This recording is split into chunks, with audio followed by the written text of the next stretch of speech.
Hi, I'm not sure if this is the right community to share this with, but is my husband valid in being upset with me that I don't speak or understand much Korean still after 2 years of being together? Some context.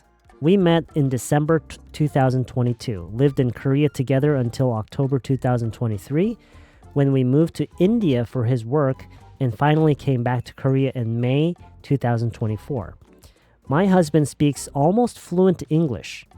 I didn't learn much Korean when first coming to Korea, as I only planned to stay here 1 to 2 years only and then move to another country.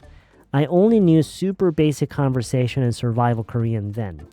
After a little of meeting my husband, I started studying Korean more seriously, but suddenly we moved to India and the move was really hard for me, so I stopped studying and no longer had those natural interactions in Korean I had in Korea, like ordering food in a restaurant, etc. So I lost a lot of what I had learned.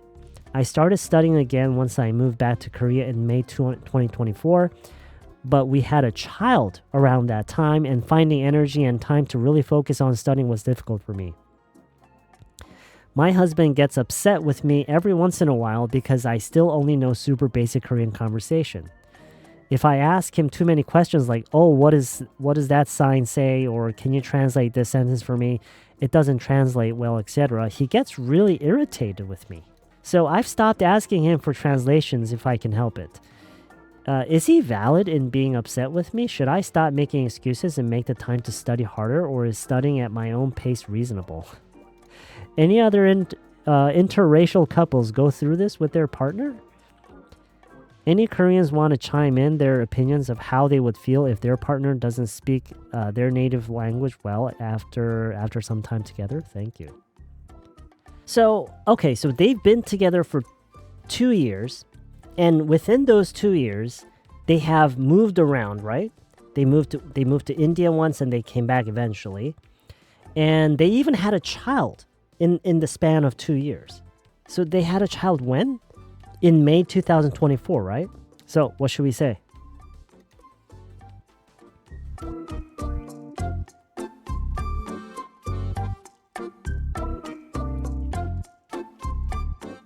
I'm curious, if you decide that your husband is not valid for being upset at you, what will you do?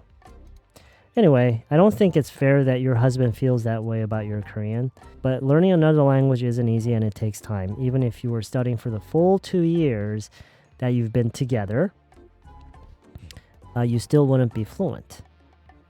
Perhaps your husband is just one of those dudes who don't have the patience to wait for someone to learn something, let alone help them. Just don't ask him to translate things anymore and learn on your own. ChatGPT is your best friend. So what do you guys think? Is there anything you want to add? Comment. Let's see what others have said. One of the problems in this situation is that until you get better in Korean than your husband is in English, English is the most efficient language. Often, friends that I know got good at Korean quickly was because their spouse didn't speak much English. Explaining this to your husband is important so he can understand why you're relying on English. But so is improving Korean. Empathize with how difficult it is for your husband to have to use his second language as you may be doing. I had a friend who lived with his in-laws. They didn't speak English, and he would listen to Korean lessons on the subway, and then when he got bored, he'd practice with people sitting near him. Good luck with your studies. My wife is Korean, and I'm an American.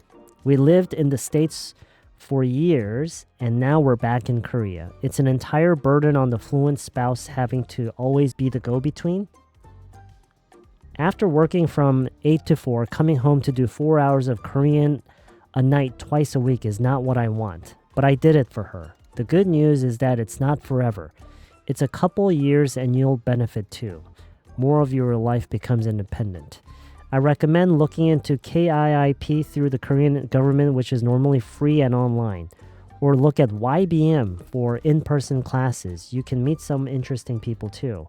But if you are going to be here long term, just imagine 10 years from now, still understanding nothing in a hospital situation. Oh, okay.